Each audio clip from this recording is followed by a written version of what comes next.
گفتگو کا آغاز کرتے ہیں فاروق صاحب آپ سے. مجھے بتائیے گا کہ یہ ایز اے گورنمنٹ ریپریزنٹیٹو بھی آپ اس کے اوپر ضرور کامنٹ کریں کہ ای سی پی جو کہ 4 ضمنی انتخابات نہیں کرا سکا پراپر پرامن طریقے سے پیسفلی، آگے کیا کرے گا سینٹ الیکشنز میں جہاں پر 100 پردوں کے نیچے کرپشن ہوتی ہے، اس کو روک لے گا؟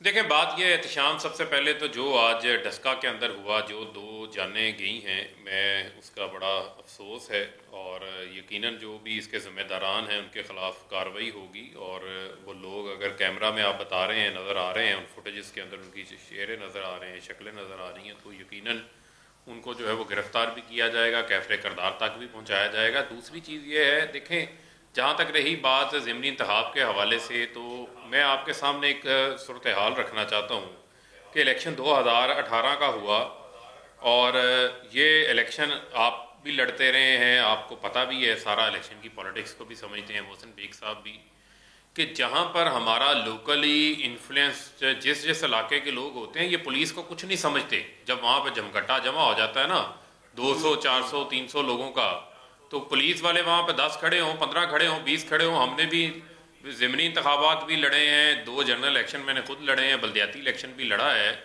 تو پولنگ سٹیشنز کو یرغمال بنا لیا جاتا ہے وہاں پر، اور یہی ہم نے آج فوٹیجز دیکھی، جس طریقے سے پولنگ سٹیشنوں کے گیٹ توڑے گئے، جس طریقے سے پرامن جہاں پر پولنگ ہو رہی تھی وہاں پر پولنگ کو جو ہے وہ رکوانے کی کوشش کی گئی کہ کسی طریقے سے جو ہے وہ یہاں پر جو ہے وہ پی ٹی آئی کے لوگوں کو جو ہے وہ ووٹ زیادہ نہ پڑ جائیں.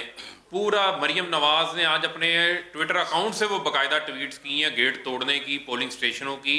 یہی اگر پکچر آپ 2018 کے اندر دیکھیں تو جہاں پر میرا آرمی کا ایک جوان بھی کھڑا تھا، کم از کم اس نے الیکشن ڈے کے اوپر پولنگ سٹیشنز کے اندر، پولنگ سٹیشنز کے باہر جو ہے ان کی موجودگی کے اندر کوئی لڑائی نہیں ہوئی، کوئی قتل و غارت نہیں ہوئی.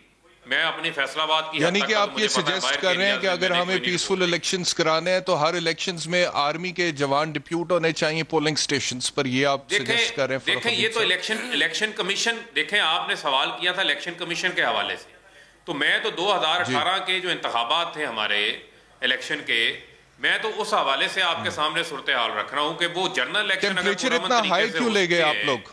ضمنی انتخاب ہے، 4 سیٹوں پر ہے، کوئی اس سے پارلیمنٹ کا کمپلیکشن تبدیل نہیں ہو جائے گا. یہ خون خرابے تک بات چلے گی، آپ کے ورکرز لڑ پڑے آپس میں اور دونوں گھروں میں قیامت صغریٰ برپا ہے.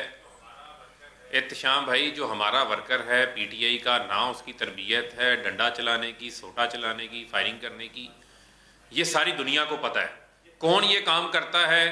اور آج جس کا حوالہ دیا جا رہا تھا کہ رانا ثناء اللہ ٹی وی کے اوپر آ کے لوگوں کو اکسائیں گے، انسائٹ کریں گے، ایک ورکر تو اس طرف سے بھی جا بحق ہوا نا پی ایم ایل این کا، معاملات ہیں، پھر اس قسم کے واقعات ہوں گے. دیکھیں فاروق بات حبیب یہ صاحب، ہے ایک بچہ اس سائڈ سے بھی تو جا بحق ہوا پی ایم ایل این کا. دیکھیں میں ایک ورکر آپ کا جا بحق ہوا، ایک ان کا ہوا. دیکھیں میرے نزدیک اس طرف سے بھی کسی نے تو قانون کو ہاتھ میں لیا. ایک میری احتشام صاحب بات یہ ہے، میرے نزدیک اس وقت جو ہے وہ 2 لوگ، ان کا تعلق سب سے پہلے وہ پاکستان نہیں ہے. اپنی پسند ناپسند آپ کی نظریاتی ایفیلیشن کسی جگہ پہ بھی ہو سکتی ہے، لیکن میرے نزدیک آج کوئی الفاظ نہیں ہے میں اس چیز کو جو ہے وہ ڈیفینڈ کر سکوں، سیدھی سی بات ہے، اور نہ میں اس چیز کو جو ہے وہ کروں گا. یہ الیکشن کمیشن کو ڈیسیژن لینا ہوگا وداؤٹ اینی پریشر. پاکستان کی آرمی اور رینجرز کی موجودگی میں یہ انتخابات ہونے چاہیے، ورنہ یہ پولیس کے بس کی بات نہیں ہے. یہ میں آپ کو بتا رہا ہوں جس قسم کا ماحول بنایا جاتا ہے. ٹھیک ہے، یعنی کہ آپ کہہ رہے ہیں کہ آپ ضمنی انتخابات اٹھا لیں، سول مشینری انکیپبل ہے انتخاب کرانے کے. ای سی پی الیکشن کمیشن آف پاکستان جو ہے دیٹ از انکمپٹنٹ. تو اور کیا وجہ ہے سر؟ پھر یہی وجہ ہے نا جو آپ کہہ رہے ہیں. چلے میں اپوزیشن کے پاس جاتا ہوں. ان کیپیبلٹی کا معاملہ نہیں ہے، معاملہ کچھ اور ہے کہ یہ پھر ان کو جب کاروائی ہوتی ہے تو پھر یہ کہیں گے ہمارے خلاف انتقامی کاروائی ہو رہی ہے. جب پھر وہ ایکشنز لیتے ہیں پھر یہ کہتے ہیں جی کہ ہمارے لوگوں کو پکڑا جا رہا ہے.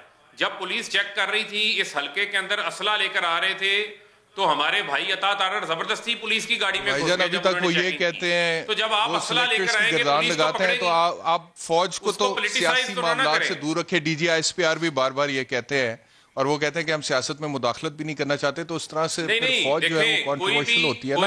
ابھی تک وہ کہتے ہیں RTS بیٹھ گیا، لیکن مجھے اجازت دے میں اپوزیشن کی طرف جاتا ہوں، پھر میں آپ کی طرف واپس آؤں گا.